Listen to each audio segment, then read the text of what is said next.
येन तस्मै श्री गुरवे नमः। वाञ्छाकल्पतरुर्भ्यश्च कृपा सिन्धुभ्य एव च पतितानां पावनेभ्यो वैष्णवेभ्यो नमो नमः। नमो महावदन्याय कृष्ण प्रेम प्रदायते कृष्णाय कृष्ण चैतन्य नामिने गौरत्विषे नमः। नमस्ते तुहलग्राम नमस्ते मुसलायुध नमस्ते रेवतीकांत नमस्ते भक्तवत्सल नमस्ते बलिनाम श्रेष्ठ नमस्ते धरणीधर प्रलंबार नमस्ते तु त्राहि मां कृष्ण पूर्वज। भुजे सव्य वेणुं शिरसि शिखिपिच्छं कटितटे दुकुलां नेत्रान्ते सहचरी कटाक्षं च विदधते सदा श्रीमद्वृन्दावन वसति लीला परिचयो जगन्नाथ स्वामी नयन पथगामी भवतु मे। हे कृष्ण करुणा सिंधु दीनबंधो जगतपते गोपेश गोपिका कांत राधाकांत नमस्तुते। तप्त कांचन गौरांगी राधे वृंदावनेश्वरी वृषभानुसुते देवी प्रणमामि हरिप्रिये। वंदे नंदव्रजस्त्रीणां पादरेणुमवीक्षणसः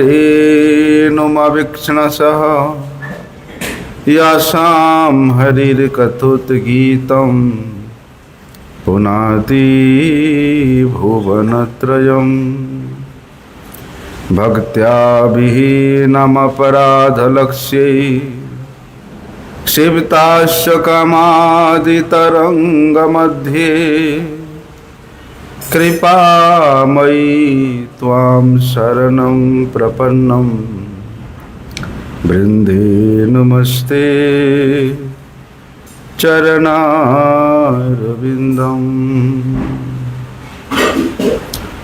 पतित पावन परम करुणामय श्रील गुरुदेव के चरण कमल में अनंत कोटि साष्टांग दंडवत प्रणाम करते हुए उनकी अहेतु की कृपा प्रार्थना करता।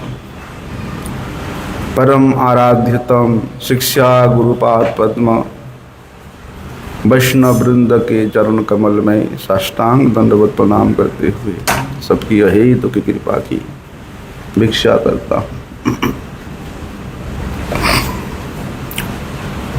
कहाँ पर थे? भगवान के नाम का महिमा स्मरण करेंगे। अच्छा, विशेष करके नाम प्रभु की जो कृपा है उस पर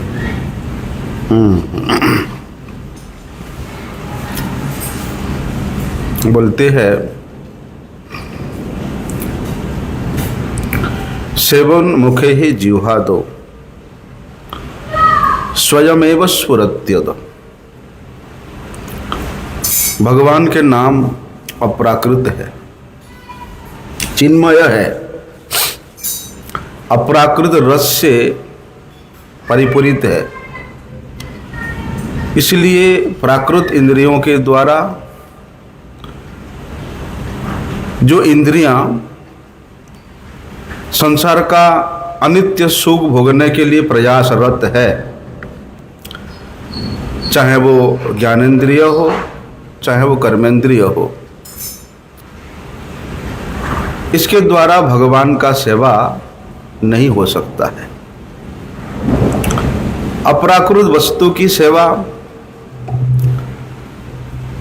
अप्राकृत स्थिति में ही संभव है। कैसे होगा?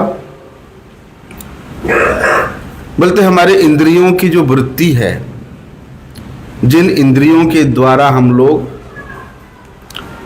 शरीर के लिए सुख का आहरण करते हैं, आहार, निद्रा, भय, मैथुन, ये सब जो क्रिया है, इन क्रियाओं में हमने अपने इंद्रियों को नियोजित करके रखा है। क्यों नियोजित किया है? क्योंकि इसी के द्वारा हमें उस अनित्य सुख की प्राप्ति हो रही है। लेकिन हम लोग समझ नहीं पा रहे हैं कि ये अनित्य है। इसलिए अप्राकृत स्थिति में जब तक हमारा इंद्रियां उपनीत नहीं होता, तब तक अप्राकृत भगवान का नाम स्फुरण संभव नहीं है। इसलिए प्रहलाद महाराज जी ने बताया है, श्रवणम कीर्तनम विष्णु स्मरणम पाद सेवनम अर्चनम वंदनम दास्यम सख्यम आत्मनिवेदनम। बोलते प्रत्येक इंद्रियों के द्वारा इंद्रिय अधिपति भगवान ऋषिकेश का सेवन वृत्ति होना ही उत्तम भक्ति बताया है। जैसे नवदा भक्ति में एक अंग आता है पाद सेवन। पाद सेवन का मतलब हम लोग समझते हैं कि केवल भगवान के पाद पद्म, उनके चरण का ही सेवा करना है, ऐसा है? नहीं, ऐसा नहीं है। बोलते भगवान के जो मुखमंडल है, उनका जो कर कमल है, उनके जो संपूर्ण शरीर है, ये संपूर्ण शरीर का सेवन का अधिकार जिसको प्राप्त होता है, बोलते वही व्यक्ति ही इस पादों सेवन रूपी भक्ति के अंग में अपने आप को नियोजित कर सकता है। सेवा शब्द का अर्थ क्या है? परिचर्या करना, सेवक धर्म का वहन करना, सेवक धर्म को पालन करना ही सेवा है। परिचर्या त्वकम कृष्णम भक्त्यापाहृत बर्हितम। बोलते हैं सेव्य वस्तु के सुख के निमित्त जो चेष्टा है वो है सेवा। इसलिए सेवा रुचि की बात यदि हम विचार करें तो श्रीमद् भागवत में अब लोगों ने पृथु महाराज का चरित्र सुना होगा।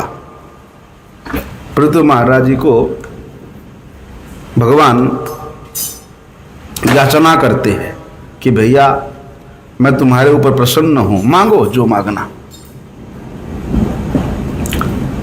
तो पृथु महाराज कहते कि हे भगवान, मुझे ऐसी रुचि का वर दो जिस रुचि के द्वारा आपके चरण सेवा के प्रति मेरा लोभ उत्पन्न हो जाए, आपके चरण सेवा के प्रति मेरा रुचि उत्पन्न हो जाए।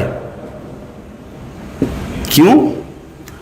क्योंकि ये संसार में प्रपीड़ित, संसार के त्रिताप से जर्जरित जो मनुष्य है, उसके चित्त में इतना वासना भरा हुआ है। उन वासनाओं को वे मनुष्य अपनी प्रयास के द्वारा कभी भी नहीं छोड़ सकता, कभी उसको त्याग नहीं कर सकता। भले ही वे कितना वैराग्य का अवलंबन कर ले, लेकिन उसकी त्याग की वृत्ति नहीं जाती है, ना उसकी भोग की वृत्ति नहीं जाती है। इसलिए विषय वासना को त्याग करने का सर्वश्रेष्ठ उपाय यही है कि भगवान की सेवा में अपना चित्त लग जाए। क्यों? जैसे भगवान के चरण से गंगा जी का प्रकट्य हुआ है, और गंगा जी जहां जहां प्रवाहित होती है वहीं वहीं भूमि को, वहीं क्षेत्र को परम पवित्र करते हुए जाती है। बोलते ऐसे ही भगवान के पाद सेवन में, भगवान के सेवन में जिसका रुचि हो गया है, बोलते उसके करोड़ों जन्मों के संसार का जो बंधन है, विषय का जो वासना है, और जो अनर्थग्रस्त हृदय है, वो परिपूर्ण रूप से स्वच्छ हो जाता है, पवित्र हो जाता है। तब जाकर के भगवान का नाम हमारे जिह्वा में उच्चारित होती है, जो नाम की भगवान को प्रेम प्रदान, भगवान के चरणों में प्रेम प्रदान करने में परम समर्थ है। इसलिए ऐसे जो महात्मा जन है वे हमेशा भगवान के सेवा में ही, भगवान के पाद सेवा में ही रुचि रखने के लिए कामना करते हैं। मुक्ति मिल जाएगा, कोई बात नहीं। बोलते वही मुक्ति को प्राप्त करने के लिए बड़े बड़े ज्ञानी लोग, बड़े बड़े तपस्वी लोग महाराज हजारों जन्म तक तपस्या करते हैं, लेकिन भगवान कहते हैं वही मुक्ति को यदि मैं मेरे भक्त को देना चाहूं, सालोक्य साष्ट सामीप्य सारूपिकत्व अप्युत दीयमानम न गृह्णन्ति बिना मत सेवनम जनाहा। वही मुक्ति को प्राप्त करने के लिए ज्ञानी गण, तपस्वी गण, सन्यासी गण कितने जन्मों तक साधना करते हैं, लेकिन वही मुक्तियों को ला करके भगवान भक्त को देते हैं। लेकिन भक्त चलता है, भगवान मुझे इसकी जरूरत नहीं है। क्यों? बिना मत पाद सेवनम जनाहा, मेरे पाद पद्म के सेवा को छोड़ करके मेरे भक्त जन मुक्ति की कामना कभी, ऐसे कि मुक्ति याचना करने पर भी कभी लेते ही नहीं है। इसलिए मुचुकुंद महाराज नाम सुना होगा आप लोगों ने, जिन्होंने निमिष काल में भगवत प्राप्ति किया था।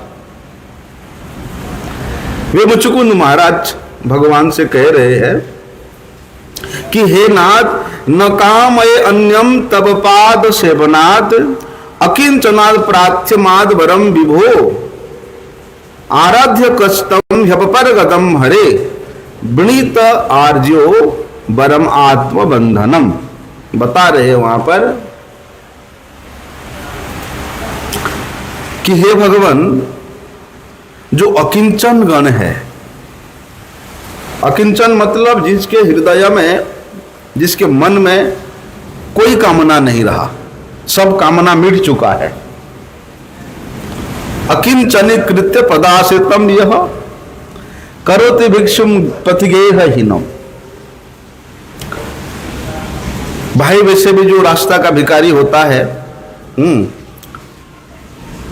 उसमें देखना कोई अभिमान नहीं रहता है। अरे हम तो रास्ते का भिखारी है, हमको कोई कुछ भी बोले हमें कोई लेना देना नहीं है, अभिमान शून्य होता है।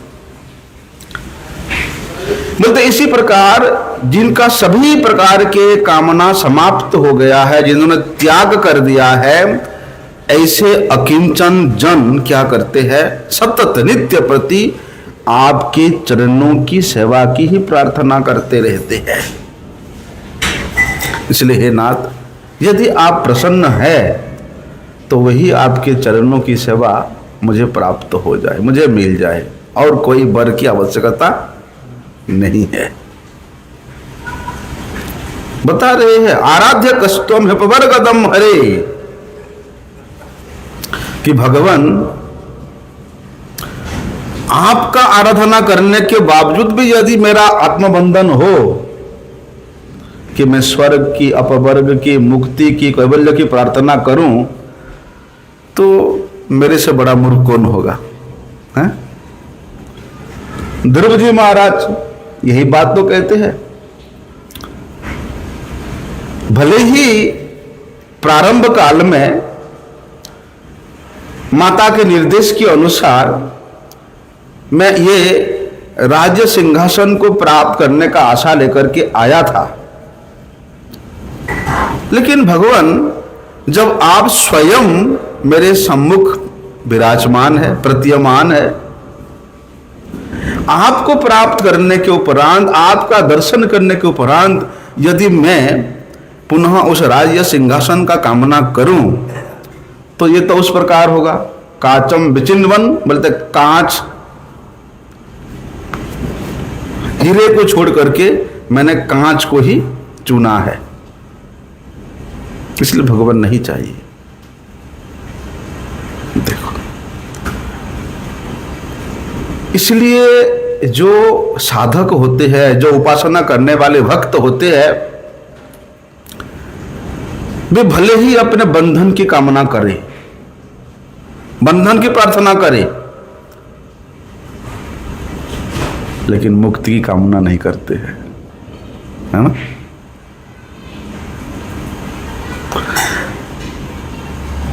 कीट जन्म हो यथा त्वा दास, बहिर्मुख ब्रह्म जन्मे नाही आस।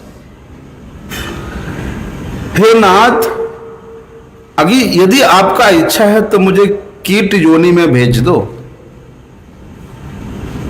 लेकिन जिस मुक्ति को प्राप्त करके मेरा अपना स्वरूप ही समाप्त हो जाता है, आपके चरणों की सेवा के प्रति रुचि ही समाप्त हो जाती है, उस मुक्ति नहीं चाहिए। नाथ योनि सहस्रेषु येषु येषु व्रजामि हम, कि हे नाथ मुझे हजारों हजारों जन्म दे दो।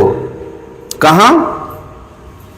जहां आपकी इच्छा हो, कीड़े हो, मकोड़े हो, कुत्ते हो, बिल्ली हो, जहां आपकी इच्छा वहीं दे दो, लेकिन तेषु तेषु अचला भक्ति अच्युतस्तु सदात्वयि।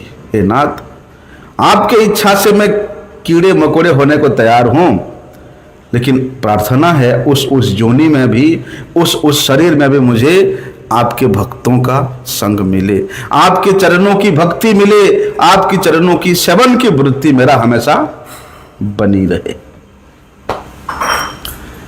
इसलिए भले ही उपासना करने वाला वे साधक अपने बंधन की प्रार्थना करे, लेकिन मुक्ति की कामना वे कभी नहीं करते हैं।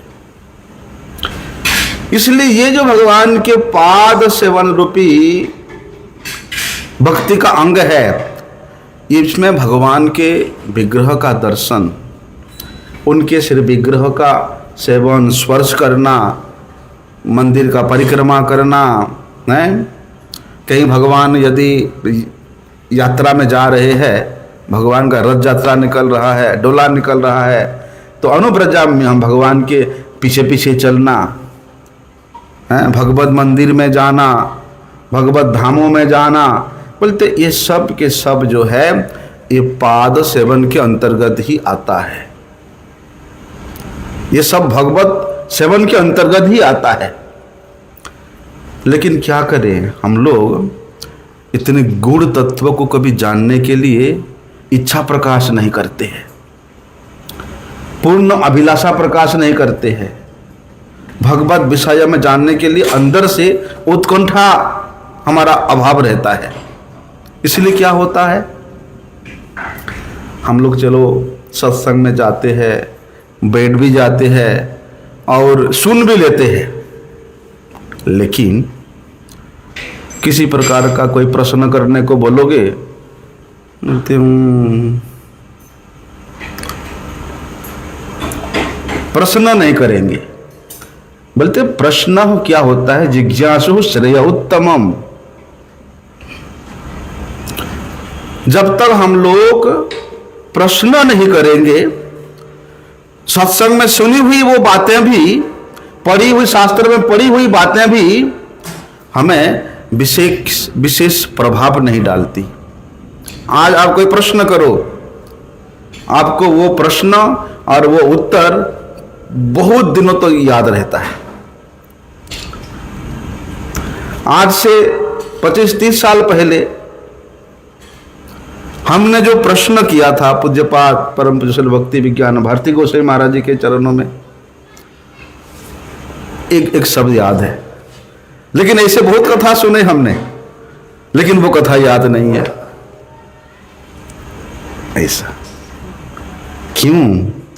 क्योंकि हमारा अभिलाषा का अभाव है, हमारा उत्कंठा का अभाव है, इसलिए वो बातें हमें विशेष महत्वपूर्ण नहीं लगता है।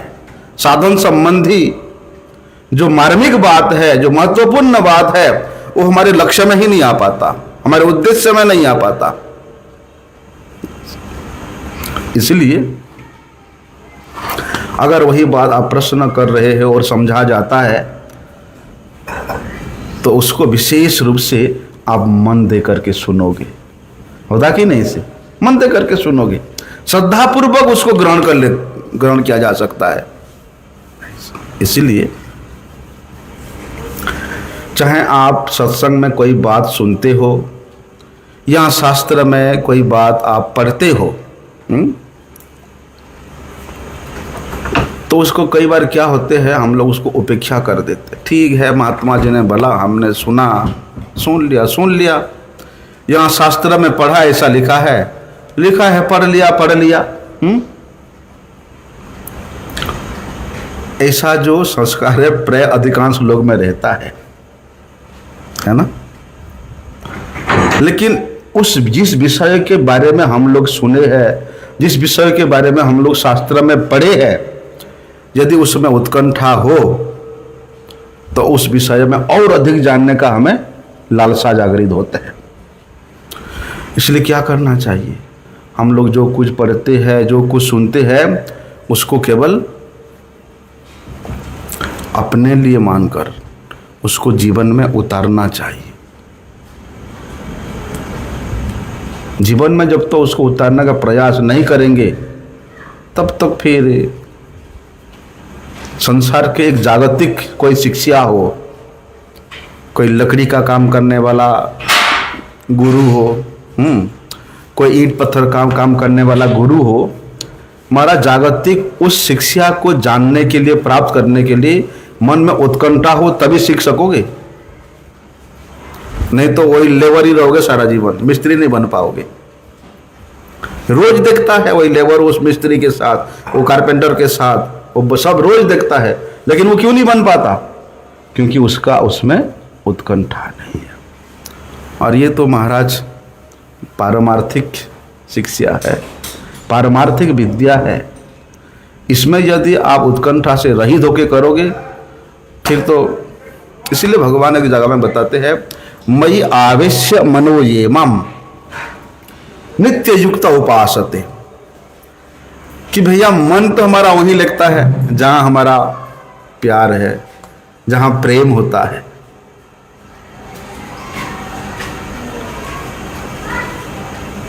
हजार वस्तु ला करके आपके सामने रख दिया जाए, लेकिन उन वस्तुओं में, उन व्यक्ति में आपका प्रेम नहीं है।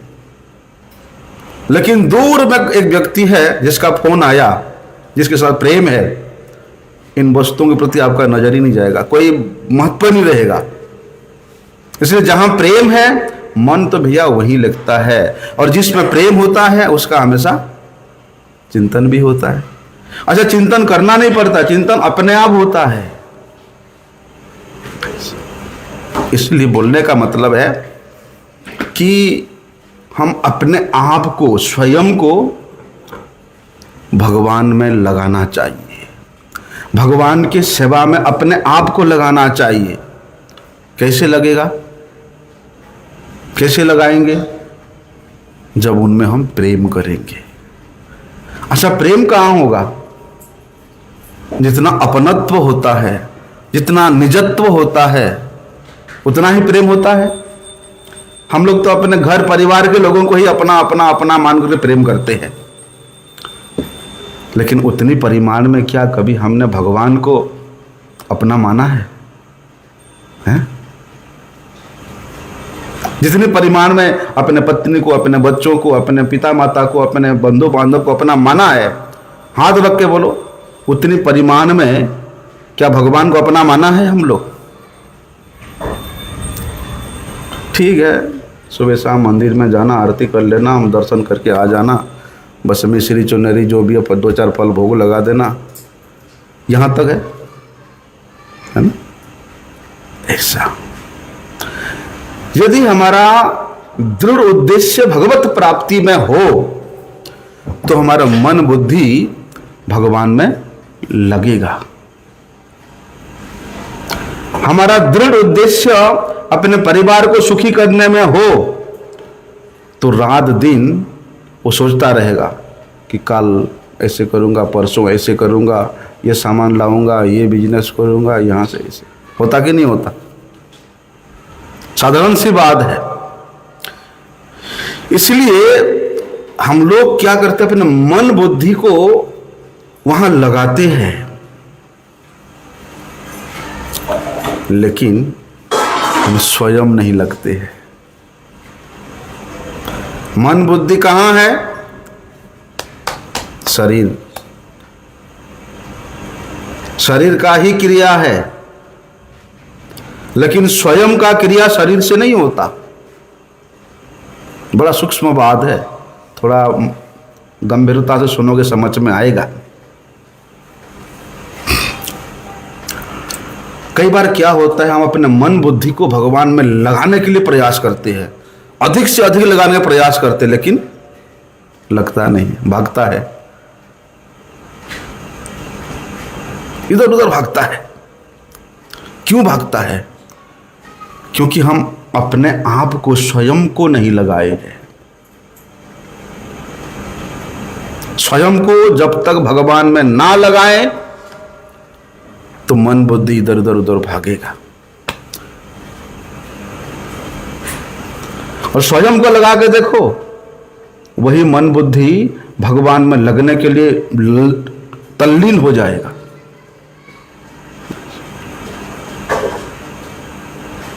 किस प्रकार से? देखो,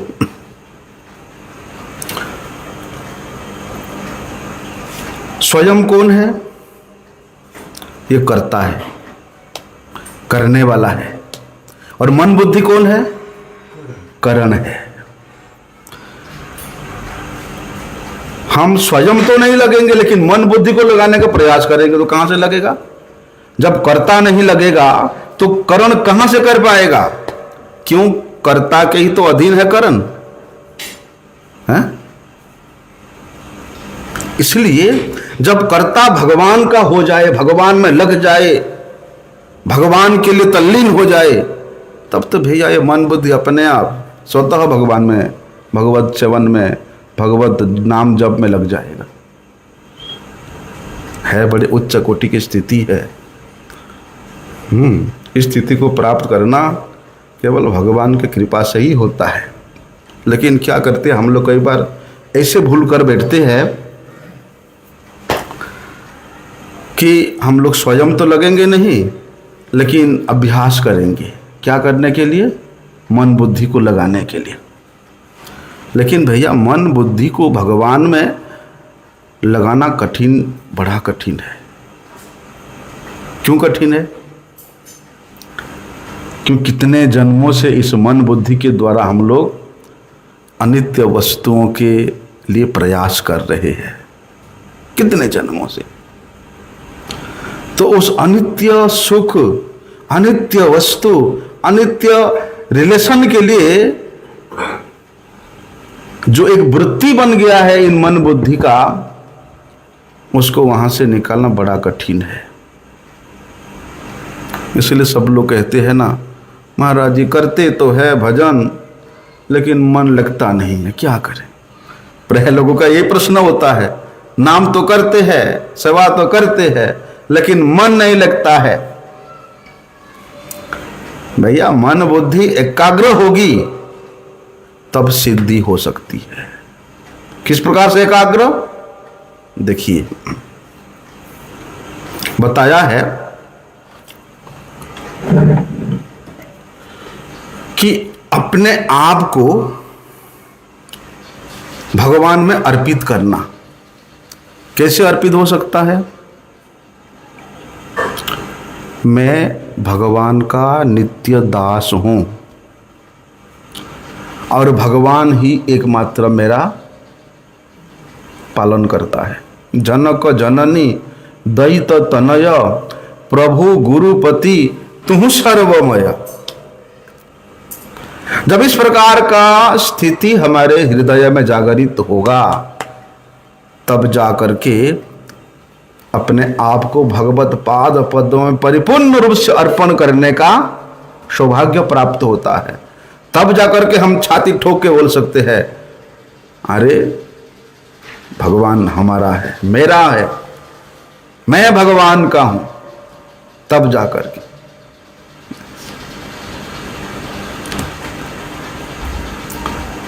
जब अपने आप को, स्वयं को हम भगवत पाद पद्म में अर्पित कर देते हैं, तब फिर भगवान का नाम, चिंतन, ध्यान, सेवा, पूजा, जितने भी शास्त्र विहित क्रिया है, वो फिर अपने आप हो जाता है। बाहरी दृष्टि से देखने में लगे कि ये तो शास्त्र के अनुमोदित क्रिया नहीं है, लेकिन वो स्वयं को अर्पण किया है, इसलिए वो भगवत सेवा ही है। अब बताओ, किसी के घर को जला देना, किसी के दुकान को जला देना, किसी के बच्चों को जला देना, ये कोई भक्ति का क्रिया है? क्रिया है? लेकिन हनुमान जी ने जब लंका दहन किया, महाराज कितने करोड़ों घर जल गए हैं, कितने गर्भवती महिला जल गए, कितने बच्चे जल गए। कोई बोलता है हनुमान जी को आतंकवादी बोलता है कोई? बोलते परम भक्त है। क्यों?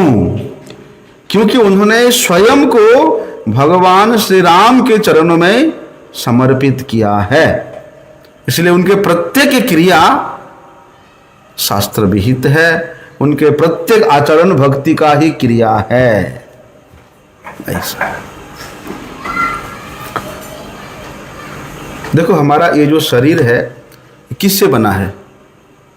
भूमि, आपो, अनल, वायु, खम, ये पंचतत्व से बना है।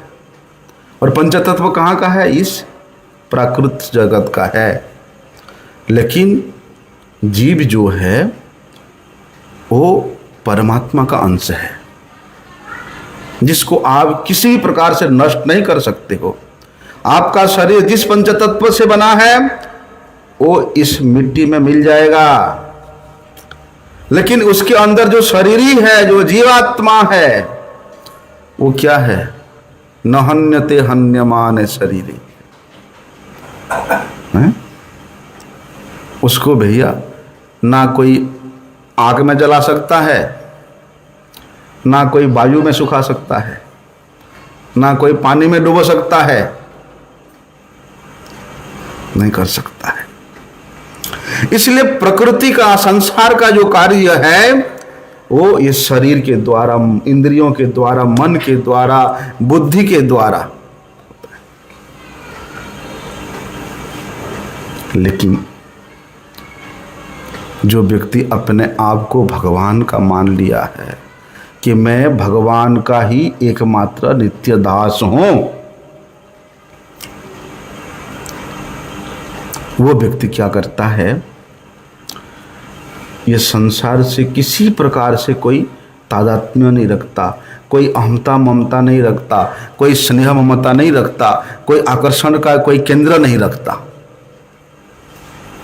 आकर्षण का केंद्र रखता है तो केवल भगवान में ही। देखो, केवल बोल देने से भगवान से संबंध जुड़ जाएगा ऐसी बात नहीं है कि मैं भगवान का हूं, भगवान मेरा है। ऐसे बोल देने से संबंध जुड़ जाएगा ऐसी बात नहीं है। चेतन और नित्य ये होने के कारण जीव का भगवान से ये नित्य स्वतः सिद्ध संबंध है। लेकिन हम लोग उस संबंध को कितने जन्मों से भूल गए हैं। भूलने के कारण हमें क्या हुआ है? अतएव माया तारे दे संसार आदि दुख। माया के द्वारा प्रपीड़ित होकर के हमको नहीं इच्छा होने पर भी ये संसार के त्रिताप में दग्धीभूत होना पड़ता ही है। भगवान के साथ नित्य शुद्ध चिन्मय संबंध को भूल करके जीव अपना संबंध कहां जोड़ लिया है?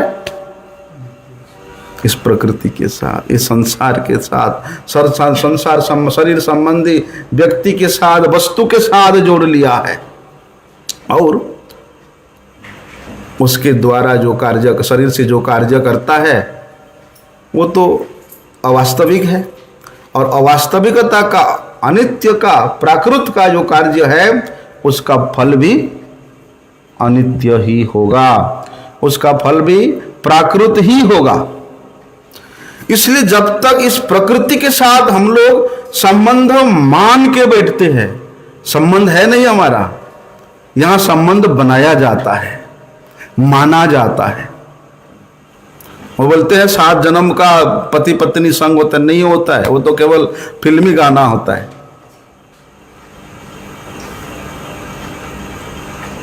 इसलिए यहां संबंध जो है मनाया जाता है। जैसे वो छोटा सा बालक बड़ा हुआ, विवाह होने के बाद पत्नी का संबंध हुआ, उसके बाद बच्चे हुए तो पुत्र पुत्री का संबंध हुआ।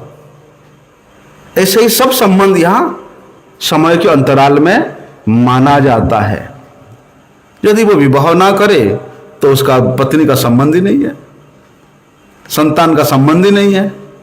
लेकिन ये संसार के साथ हम लोग ये जो माना हुआ संबंध में इतना अधिक अपने आप को तल्लीन कर दिए हैं, नित्य संबंध जिसके साथ है उसको हम लोग भूल गए। लेकिन करके देखो, इस प्रकृति के साथ जहां हम लोग संबंध मान के बैठे हैं, उस संबंध को विच्छेद करके देखो, उस अवास्तविक संबंध से अपने आप को थोड़ा सा हटा करके देखो, आपका जो नित्य सिद्ध संबंध है भगवान के साथ वो प्रकट हो जाएगा। क्योंकि ये जीव का स्वभाव है, वो किसी ना किसी के संबंध में ही रहेगा, संबंध के बिना रह नहीं सकता, पागल हो जाएगा।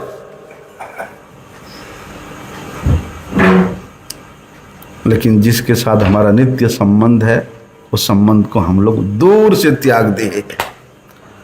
उस संबंध प्रकट होते ही अपने आप सेवन मुखे ही जिह्वादौ स्वयमेव स्फुरत्येत। भगवान के नाम अपने आप स्फूर्ति प्राप्त होगा, भगवान के विग्रह के माधुर्य अपने आप स्मृति प्राप्त हो जाएगा। नष्टो मोह स्मृतिर्लब्धा, हमारा मोह नष्ट हो जाएगा, स्मृति प्राप्त हो जाएगी। इसलिए जब तक भैया हम लोग ये संसार के सुख का आनंद लेने के लिए प्रयास करते रहेंगे, तब तक जीव शरीर से मैं संबंध और शरीर संबंधी वस्तुओं व्यक्तियों से मेरा संबंध, इसको नहीं छोड़ सकता। और इसको छोड़ना यही तो साधना है, यही साधना है। लेकिन ये साधना हम लोग करना नहीं चाहते हैं। शरीर के द्वारा हम लोग जो संबंध मान के बैठे हैं, उसके कारण क्या होता है? बोलते हैं जितने भी अलग अलग है, चाहे वो जाति का हो, चाहे वो वर्ण का हो, चाहे वो नाम का हो, चाहे वो बिजनेस का हो, चाहे वो जवानी का हो, बोलते उन सब अवस्थाओं के बिना याद किए हुए भी हम लोग उसको याद करते, अरे बचपन में ऐसा हुआ था, वहाँ गया था, वहाँ गया था, ऐसा पढ़ाई किया था, ऐसा दोस्त मिले थे। होता कि नहीं होता? ऐसा मान बैठते हैं। लेकिन कहते हैं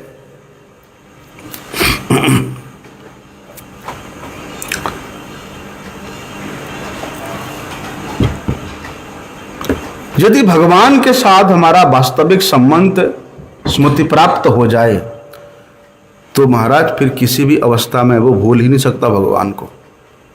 और वही स्मृति प्राप्त करने के लिए हमें क्या करना चाहिए? स गुरुम एव अभिगच्छेत, वो उन गुरु के पास जाए जिन्होंने हमारे संबंध को देखते हैं, हमारी स्थिति को देखते हैं और उस स्थिति के अनुसार हमें पुनः भगवत पाद पदों में समर्पित कराते हैं। वो कैसा होना चाहिए? श्रोत्रियम ब्रह्मनिष्ठम, सभी प्रकार के स्मृति शास्त्र में पारंगत होना चाहिए। ब्रह्मनिष्ठ अर्थात भगवत अनुभूति प्राप्त करने वाला होना चाहिए। केवल 2-4 शास्त्र रट लिया, 400-500 श्लोक रट लिया, थोड़ा हरि कथा बोलना सीख गया, गुरु बन गया, नहीं। कोई व्यक्ति स्वयं का भी कल्याण नहीं कर सकता है, दूसरे का क्या कल्याण करेगा? वे भगवत अनुभव प्राप्त होना चाहिए। फिर तो महाराज उड़ते बैठते खाते पीते चलते फिरते हर जगह हमें प्रत्येक अवस्था में उसका फिर भगवत चिंतन अपने आप, भगवत नाम जब, जैसे श्रीमन महाप्रभु शिक्षा देते हैं, खाइते सोईते जथा तथा नाम ले, देश काल नियम नहीं, वो फिर अपने आप होने लगता है। लेकिन कई बार क्या होता है, कुछ साधक होते हैं वो संसार के वस्तुओं से निर्लिप्त रहना चाहते हैं। कोई सांसारिक सुख भोग की वस्तु संग्रह नहीं करना, उनसे सुख नहीं लेना, इस प्रकार का उनका आग्रह रहता है, इच्छा रहता है कि भगवान मिल जाए। भगवत प्राप्ति ही जिनका एकमात्र उद्देश्य होता है, बोलते उसके द्वारा भगवान ने अपने संबंध की जो पहचान है प्रारंभ कर दिया, ऐसे जानना चाहिए। जैसे ये संसार के वस्तु में हमारा जितना लगाव है, वाचो बेगम मनस क्रोधो बेगम जिह्वा बेगम उदरोपस्थ बेगम, ये इंद्रियों के वृत्ति को आहरण करने का जितना हमारा चेष्टा रहेगा, समझना कि अभी हम लोग भगवत प्राप्ति के साधन के पायदान पे भी खड़े नहीं है। और जिस दिन भोग संग्रह का वृत्ति चला जाएगा, उनसे सुख लेने का एक आसक्ति चला जाएगा, उस दिन समझना भगवान का विशेष कृपा हुआ है। भगवान के साथ मेरा संबंध का जो पहचान है अब धीरे धीरे होने लग गई है। ऐसा मानना चाहिए, ऐसा अनुभव होना चाहिए। इसलिए इस पहचान में, इस संबंध में हमारे जो पहले का जो पहचान है, मन बुद्धि इंद्रियां शरीर, संसार के भोग संग्रह करने का इच्छा महाराज बिल्कुल ही नहीं रहती है। संबंध जोड़ के तो देखो भगवान के साथ, उस संबंध में जो सुख है, जो रस है, जो आनंद है, इस संसार के संबंध का आप कल्पना भी नहीं कर सकते। इतना हीन है, इतना लेस भी नहीं है। और जब भगवान है, भगवान होते हुए, एकमात्र भगवान वास्तव में होते हुए, एक जीव संसार में प्रकृति में कितना सुख भोग प्राप्त करना चाहता है, कितना सुख चाहिए। महाराज अम्बरीश महाराज का नाम सुना आप हैं? उन्होंने बोलते हैं एकछत्र सम्राट थे। किसका? सप्त दीपवती महिम अम्बरीश महाभाग। ये जो 7 द्वीप है, हमारा भारतवर्ष कौन सा द्वीप में है? जम्बो द्वीप, भारत खंड, आर्यावर्ते। इस प्रकार 7 द्वीप है। ये 7 द्वीप का एकछत्र सम्राट होते हुए भी अम्बरीश महाराज इसको एक ढेला के मापी समझा। पत्थर के ढेला के माफिक समझा। और क्या करते थे वे? अपने इंद्रियों को कहाँ लगाते थे?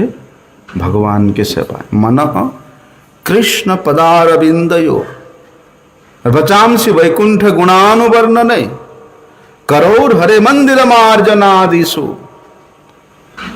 बोलते हैं अपने प्रत्येक इंद्रियों से, हाथ से, पैर से, आंखों से, कान से, जीवा से, हैं, प्रत्येक इंद्रियों से वो स्वयं करते थे भगवान की सेवा।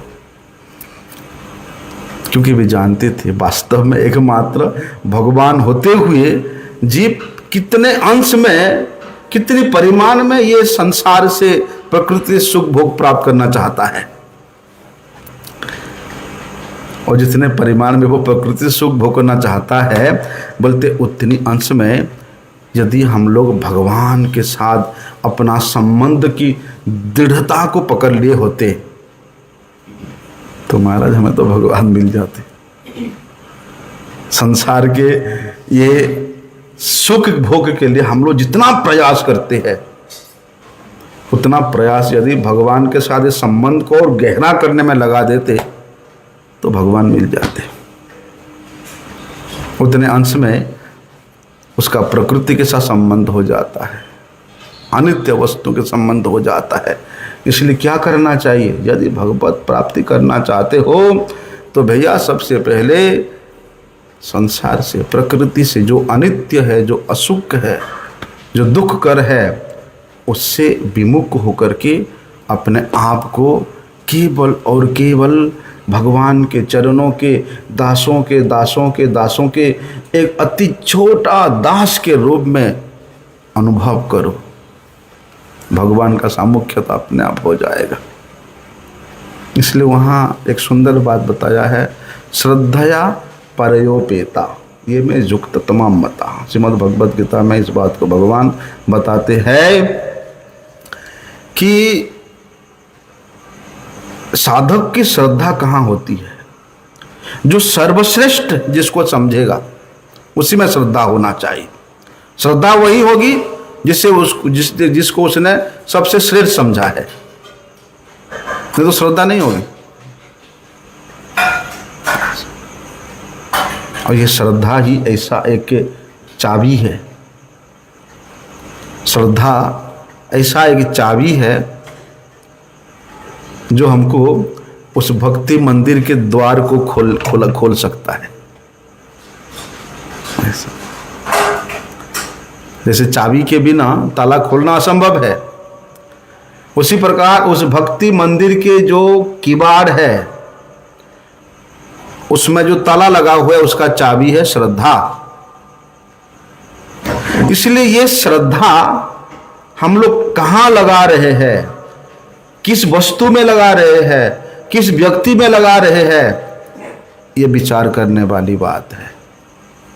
जो बुद्धिमान व्यक्ति है, जो सर्वश्रेष्ठ वस्तु है, सर्वश्रेष्ठ व्यक्तित्व है, जिसको वो सर्वश्रेष्ठ मानेगा उसी में ही अपना श्रद्धा को अर्पण करेगा। श्रद्धा होने पर क्या होता है? श्रद्धा होने का मतलब कि अपना बुद्धि लगना। बुद्धि लगने पर क्या होता है? फिर ये अपने आप निश्चित हो जाता है कि सिद्धांत के अनुसार स्वाभाविक जीवन बनाएगा, अपने सिद्धांत से वो कभी भी विचलित नहीं होगा। मेरे गुरुजी ने मुझे जो निर्देश दिए हैं यही मेरा सर्वश्रेष्ठ सिद्धांत है, और इसी सिद्धांत से मुझे इधर उधर कहीं भटकना नहीं है। मेरे गुरुदेव ने मुझे जो साधन का पथ बतलाए है, मुझे उसी में ही श्रद्धायुक्त होकर के करना है। क्यों? क्योंकि जहाँ श्रद्धा, जहाँ प्रेम होता है महाराज, अपना मन भी वहीं लगता है, और जहाँ श्रद्धा होती है अपना बुद्धि भी वहीं लगती है, वहीं बुद्धि लगती है। इसलिए प्रेम में जिसको आप प्रेम कर रहे हो, जो प्रेमास्पद है, प्रेम में प्रेमास्पद की संग की, और श्रद्धा में गुरुदेव के आज्ञा पालन की मुख्यता रहती है और रहना भी चाहिए। भाई जिसको आप प्रेम कर रहे हो, तो प्रेम करने वाला जो तत्व है, उस प्रेम करने वाले के साथ संग करने का, मिलने का मुख्यता रहती है। हमेशा इच्छा होता कि मैं जिसको प्रेम करता हूं उसके साथ मेरा अधिकांश समय व्यतीत हो, यही इच्छा होता ना। बोलते उसी प्रकार श्रद्धा में भी विशेषता है। क्या है? आज्ञा पालन का। संत जनों का, वैष्णव जनों का, गुरुजनों की आज्ञा पालन का मुख्यता होती है। और यदि केवल मात्र भगवान के साथ हमारा प्रेम हो जाए, फिर तो भैया भगवान के साथ हमारा जो नित्य निरंतर संबंध है वो अनुभव होने लगता है कि मैं भगवान का ये दास हूँ, मेरा ये सेवा है, मेरा इस सेवा में अधिकार है, मैं ये सेवा के द्वारा भगवान को प्रसन्न करूं, यह अनुभव होने लगता है। फिर ये सेवा के सुख प्राप्त करते करते उसके मन में कभी वियोग का अनुभव होता ही नहीं। सेवा को ही उसने अपने सेव्य मान लिया है, सेवा को ही उसने अपना इष्ट मान लिया है, सेवा को ही उसने अपना प्रेम मान लिया है। फिर इसी अवस्था में वियोग होने की कोई संभावना ही नहीं। इसलिए भगवान के मत में ऐसे जो भक्त है उनको बताया है उत्तम भक्त, उत्तम भक्ति योगी बताया है। लेकिन कहते हैं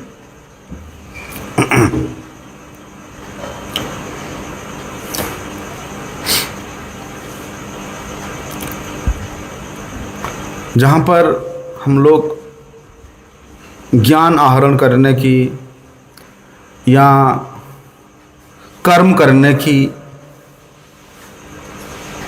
सोचते हैं, वहाँ पर तो महाराज वास्तव में उस ज्ञान से हो चाहे वो कर्म मार्ग से हो, भक्ति प्राप्ति जिसमें होगी, जिसमें भगवान के सेवन की वृत्ति जगेगी, बोलते वही श्रेष्ठ होना चाहिए।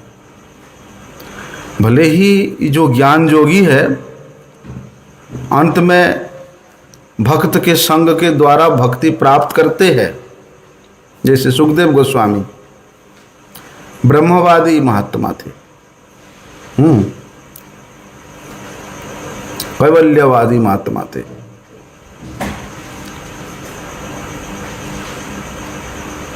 लेकिन उनको भगवान के भक्तों के मुख से भगवान के गुणानुवाद से परिपूर्ण थोड़ा सा प्रसंग सुनने को मिला है।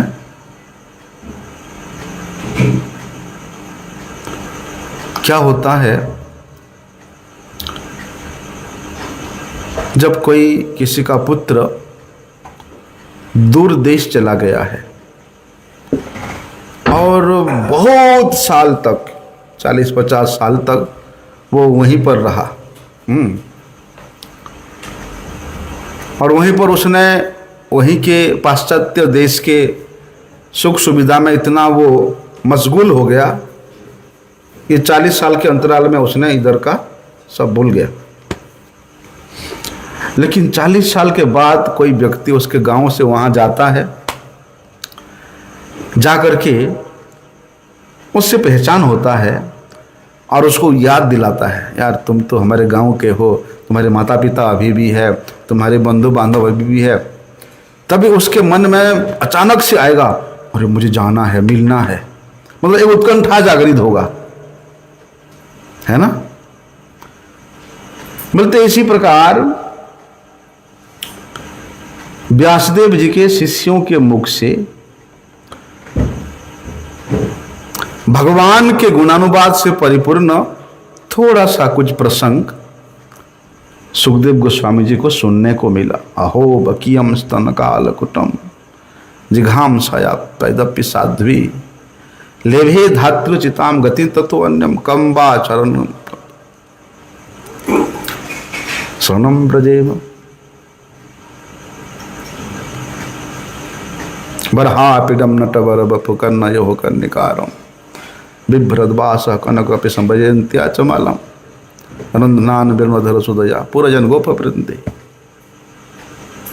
प्रविशद गीत कीर्ति।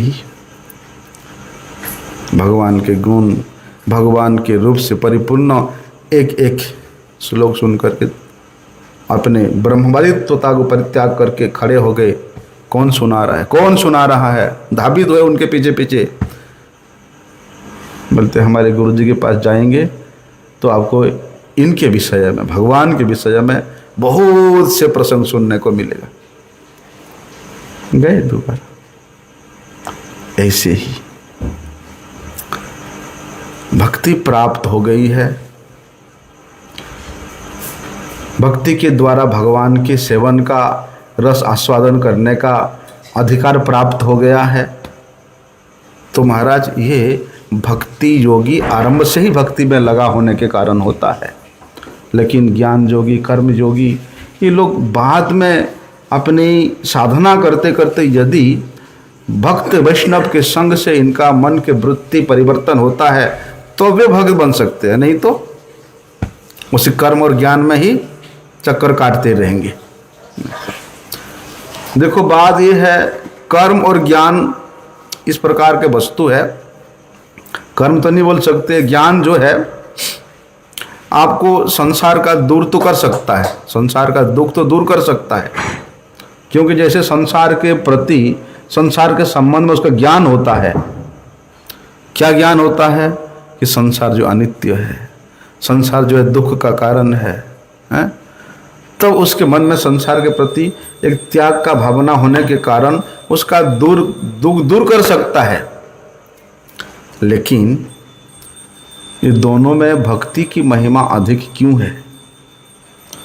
देखो ज्ञान तो आपको उस अखंड रस की प्राप्ति करा सकता है, लेकिन भक्ति भगवत कथा के अनंत रस की प्राप्ति करा सकता है। वो भी कैसा? बोलते हैं ये प्रत्येक क्षण बढ़ने वाला है, लहर वाला है और उछाल वाला है। प्रत्येक क्षण ये आपको अलग अलग आनंद की प्राप्ति कराने वाला है। जैसे संसार में हमें किसी वस्तु की ज्ञान हो जाता है, जैसे कि 100 रुपया, ये पैसा है, रुपया है। जैसे उस रुपया के विषय में हमें ज्ञान होता है तो फिर ज्ञान होने का मतलब क्या है? अरे ये रुपया है, रुपया दोगे तो तुमको खाने का द्रव्य मिलेगा, पहनने का द्रव्य मिलेगा, रुपया दोगे तो कुछ सामान खरीद सकते हो। ये तो रुपया का ज्ञान है। तो जैसे ही रुपया के विषय में हमें ज्ञान होता है तो उसके प्रति जो अनजानेपन था वो मिट जाता है। ज्ञान होने से अनजानेपन मिटता है। बोलते ऐसे ही जब हमें तत्व ज्ञान प्राप्ति होती है, उस तत्व ज्ञान से अज्ञान तो मिटता है, और अज्ञान मिटने से हमारा दुख भी दूर हो सकता है, भय भी दूर हो सकता है, और हमारा संसार के प्रति जो बंधन है वो भी हमें मिटा सकता है। परंतु भक्ति जो है, प्रेम जो है, ये उस ज्ञान से भी बड़े ही उच्च स्तर की विलक्षण वृत्ति है। ज्ञान आपको भगवान तक नहीं पहुंचा सकता है, लेकिन भक्ति, प्रेम आपको भगवान तक पहुंचाता है।